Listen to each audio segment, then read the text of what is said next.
This video reviews Acts 3 and 4 of our Hamlet study guide. So let's take a look at Act 3 under Identifying the Facts. Number 1. Describe Hamlet's contradictory ideas about death as expressed in the soliloquy beginning to be or not to be.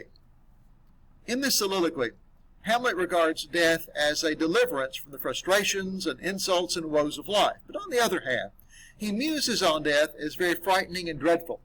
He calls it the undiscovered country from whose bourne no traveler returns. Hamlet says that, but for the sphere of the unknown after death, many people like himself would commit suicide rather than continue to endure the miseries of life.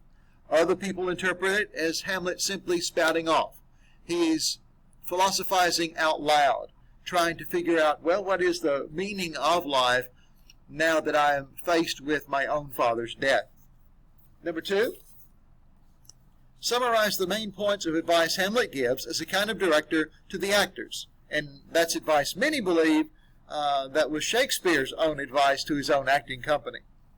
So he advises the actors to follow a middle course in their speeches. They should avoid undue bombast, but at the same time they should not be too tame.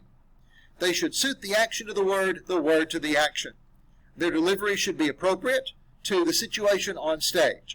They should also stick closely to the script that is set down for them. So you can just imagine Mr. Shakespeare saying the same thing to his own acting company. Number 3. Explain why Hamlet does not take revenge during Claudius's soliloquy. In his own soliloquy, Hamlet explains that he does not want to take revenge while Claudius is at prayer, because if Claudius dies in a state of grace, his soul will go to heaven, and that's not what Hamlet wants. Such a result would deprive Hamlet and the ghost of his father of true revenge. So Hamlet proposes instead to kill Claudius while the king is committing a sin, drunkenness or rage or swearing oaths or staying with Gertrude. That way Hamlet can be sure that Claudius' soul will be eternally condemned. Number 4. What does Hamlet want Gertrude to do? Mostly, what does he want her not to do? He wants his mother to abstain from further relations with Claudius. He also warns her not to reveal that he is only pretending to be mad. But of course, by this time, we, the audience, are kind of wondering whether Hamlet is still pretending to be mad or whether he has actually gone over the line into madness. How does Hamlet propose to, quote, deal with, close quote, Rosencrantz and Guildenstern? Hamlet makes it clear that he does suspect Rosencrantz and Guildenstern of treachery. He says that he will undo them in cunning strategy and then destroy them. But I will delve 1 yard below their minds and blow them at the moon. And of course the full details of how Hamlet destroys the two courtiers are not really revealed until Act 5, Scene 2. But there, of course, his name is on execution documents, and he changes them and puts Rosencrantz and Guildenstern's name there, too. I don't know how you fit Rosencrantz and Guildenstern into the space that Hamlet would have had on the document, but anyway, that's what he does. Now we go to our interpreting meanings. A. Act 3 always marks the turning point in a Shakespearean tragedy, that event or moment that determines a hero's fate. What is the turning point in this play? Why is that moment significant or crucial to the plot? Of course, the answers will vary on this. People have different interpretations as far as what the turning point of the climax of the play really is. But most students will agree that the turning point or structural climax of the play occurs when Claudius reveals his guilt by abruptly rising and leaving the player's production of the murder of Gonzago. That moment is crucial to the plot because it shows Hamlet that the claims of the ghost are true, rather than the deceptive wiles of the devil, which Hamlet has been suspecting all along. From that moment on, Hamlet, though, knows he has to take some responsibility. He must shoulder the responsibility of carrying out the ghost's demands for revenge. By the same token, the production of the play reveals to Claudius that Hamlet knows that he did it.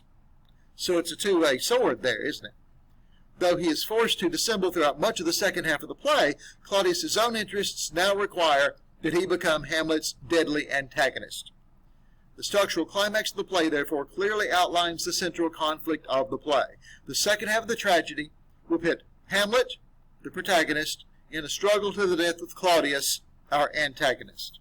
And then our B part show how Hamlet's frustration and disgust become generalized throughout the soliloquy to be or not to be. What makes life so miserable, as he now sees it? Is he suicidal, philosophizing, or just sounding off? So this is a longer version of one of those identifying facts questions we just had. In the first sentence of the soliloquy, Hamlet poses the question of suicide in quite general terms. He asks whether it is better to endure the slings and arrows of outrageous fortune and the whips and scorns of time during life, or to put an end to misery by ending his life. He lists some of the miseries he has in mind: the oppressor's wrong, the proud man's contumely, the pangs of despised love, the law's delay, the insolence of office, and the spurns that patient merit of the unworthy takes. So these categories are sufficiently general to apply to a broad range of people, although most of them could also apply to Hamlet's own predicament. What makes Hamlet so miserable now is his doubts about life after death, the dread of something after death. His will, like that of most other human beings, is puzzled. Students will differ as to whether or not Hamlet is really suicidal. Most people think that the thought is not necessarily rare, considering everything that he's going through, and that he may think he has nothing to live for, but he has one thing, and that's revenge. And so that keeps him going, at least for a while, in our play. Act 4, Identifying Facts. Explain why Claudius, after the death of Polonius, doesn't confront Hamlet directly and, quote, put the strong law on him. Well, Claudius hesitates to put the strong law on Hamlet because the prince is very popular with the common people. Claudius tells his advisors that even Hamlet's sudden departure must be handled very carefully. It must seem as if it's been long planned. Number 2, what does Hamlet resolve after his chance encounter with the captain in the army of Fortinbras? After his chance encounter with the captain in the army of Fortinbras, Hamlet resolves to delay no longer in taking his revenge. The sight of the Norwegian soldier's bravery in risking death on the battlefield spurs Hamlet on to new decisiveness. It really makes him ashamed that he's put this off as long as he has, when he sees people from another side who don't even have a personal stake in what they're doing, being very, very brave about doing it. And so he decides to change his tone a little bit. Number 3, who becomes Claudius's new ally in the plot against Hamlet? How does he suggest they are both threatened by Hamlet? Well, Laertes, of course, becomes Claudius's new ally in the plot against Hamlet, and you can't blame him. Hamlet had just murdered Laertes' father, Polonius. So Claudius suggests that Hamlet was responsible for Polonius' death, and that the mad prince also poses a threat to the king's own safety, which of course also means Hamlet poses a threat to the kingdom itself. And so Laertes is very quick to side with Claudius once he finds out the truth. Number 4, describe the fate of Ophelia as reported by Gertrude. Gertrude reports that Ophelia had made a fantastic garland of flowers beside the brook. Then she climbed onto a willow tree to hang her coronet on one of the branches.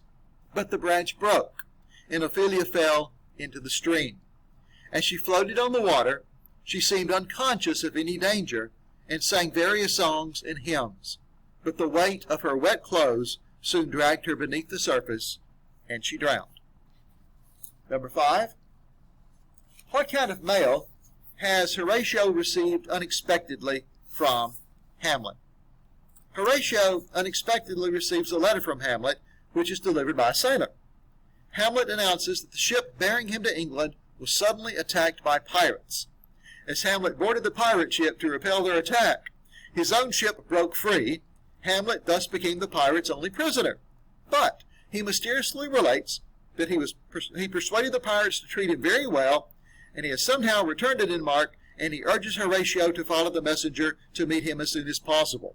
So that's what we call in Greek drama the deus ex machina, the God machine, where if you had some situation that the writer couldn't get out of, he would have a Greek god or goddess appearing to get everything moving again.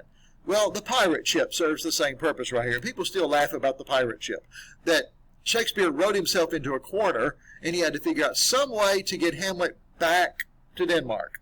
Well, he got on board a pirate ship, and they liked him. And so they decided to do whatever he said, and he said, please take me home, and they said, okay.